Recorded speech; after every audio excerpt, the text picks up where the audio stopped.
자, 안녕하십니까 여러분.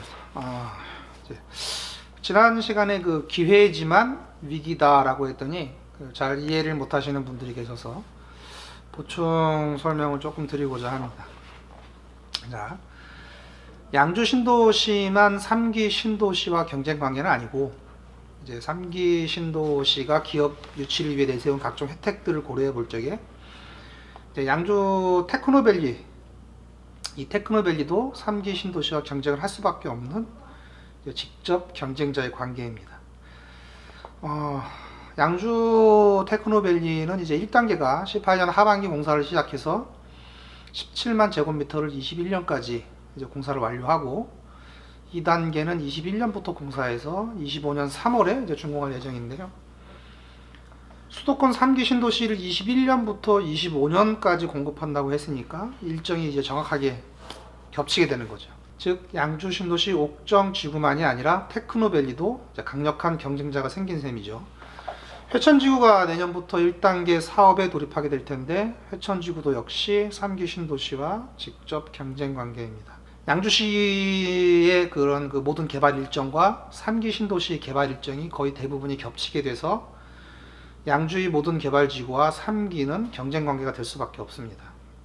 이제 어느 분이 양주 신도시는 이제 미군 반환 공여지 조세감면 특별법으로 조세감면 지원 혜택을 받게 됐다고 제가 하시는데, 한번 살펴보겠습니다. 이번에 국회를 통과한 조세 제한 특례법을 살펴보도록 하겠습니다. 부동산 관련 세금과 자영업의 활성화, 청년 고용, 기업 지원에 대한 내용도 많은 내용이 담겼는데, 조세특례 제한법 개정안이 워낙 많아서 다 정리해드리기는 어렵고, 이제 굵직한 것만 간략하게 정리하면, 자영업에 대한 지원으로 기업 접대비 범위 확대, 지방 기업 지원, 국내 유통 기업 법인세 지원, 청년 취업 촉진을 위한 기업 지원 상향, 위기지역 미군 반환 공여지 법인세 지원이 이 중 하나입니다. 미군 반환 공여지 법인세 혜택은 19개 시군구, 97개 읍면동에 해당되는데, 이 많은 시와 기업 유치 경쟁을 해야 되겠죠. 즉 양주시에만 주어지는 혜택은 아닙니다. 미군 반환 공여지 조세 제한 특례법은 한 곳만 주는 혜택이 아니라 그 지역에 광범위하게 주는 혜택입니다. 19개 시군구, 여기에 주는 혜택이라는 거죠. 어느 것을 탁해처럼 3기 신도시처럼 콕 찍어서 주는 혜택이 아니라는 겁니다. 제가 이야기하고 싶은 것은 수도권 3기 신도시는 3기 신도시에게만 콕 찍어서 주는 혜택이고, 이번에 발표된 정부의 기업 지원은 해당이 된다면 당연히 또 추가적으로 받는 혜택이라는 겁니다. 수도권 3기 신도시에만 콕 적용되는 혜택, 수도권 2기 신도시는 그런 혜택이 없습니다. 그래서 이제 2기 신도시들이 위기라는 것이고, 경쟁력이 부족하다는 것이고, 실질적 위기라는 거죠. 이런 조건이면 당연히 경쟁에서 3기에 뒤질 수밖에 없는데, 2기가 다 끝나지 않은 상황에서 3기와 일정이 겹치게 되는, 즉 수도권 2기 신도시가 3기와 경쟁을 하는 상황, 이것이 문제라는 겁니다. 미군 반환 공여지 이야기가 좋은 예가 될 것 같아서 이번에 개정된 조세 제한 특별법 이야기를 꺼낸 것입니다. 미군 반환 공여지는 정말 오래전에 주한미군 공여구역 주변 지역 등 지원 특별법으로 지원 법률을 마련했었죠. 그 법 제15조 공장의 신설에 관한 특례, 제17조 학교의 이전 등에 관한 특례, 18조 외국 교육기관의 설립 운영의 특례, 이렇게 특별법을 만들어서 아주 오래전에 특례를 줬습니다. 근데 그래서 회사들이 양주에 왔나요? 동두천에 왔나요? 의정부에 왔나요? 기업에 대한 실질적 지원이 없어서 당연히 특별법을 선고하는 전무했었고, 대학 몇 개가 양주시와 동두천으로 이전했을 뿐입니다.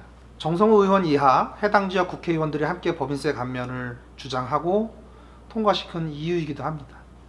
오래 걸리긴 했지만 정말 고맙고 또 감사한 일이죠. 정성호 의원 이하 고생하신 다른 지역의 국회의원님들께도 감사를 드립니다. 자, 다시 수도권 3기 신도시로 돌아오면, 수도권 3기 신도시는 공공지원이 되게 많아요. 그냥 뭉뚱그린 지원이 아니라 구체적이고 체계적인 공공지원들, 유치원, 학교, 교통망, 기업 지원 등 그동안 신도시에서 발생했던 모든 문제점들을 해결하는 종합적 지원이 3기 신도시에서는 이루어집니다. 그것도 콕 찍어서 3기 신도시에만 주어지는 지원들입니다. 2기는 그렇지 못합니다.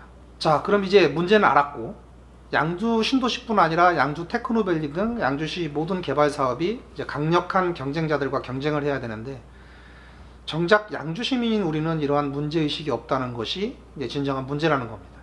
이 혜택이 너에게만 주는 혜택과 너도 주는 혜택이 어떻게 다른지는 뭐 다들 아실 테니까 이제 3기와 2기 경쟁력에 어떤 차이가 있는지는 이제 더 이상 이제 이야기하지 않겠습니다.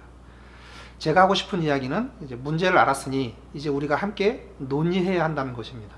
양주시에서만 줄 수 있는 혜택이 무엇이 있을지 함께 고민해보고 다른 시도 주는 혜택과 양주시에서만 주는 혜택을 조합해서 어떻게 시너지 효과를 발생할 수 있을지, 어떻게 기업과 사람들에게 어필해서 양주로 오게 할 수 있을지 함께 고민하고 만들어 나가야 된다는 겁니다.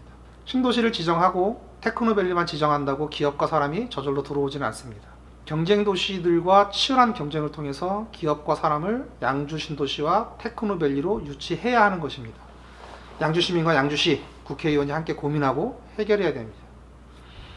자, 이제 여기까지 하고 2018년 고생하고 노력한 양주시와 정성근 의원님이야 다 고생하신 분들, 또 양주 시민에게 감사의 말씀을 드리고 2019년 위기를 기회로 바꾸는 한 해가 되기를 기원합니다. 다음 시간에 다시 뵙겠습니다.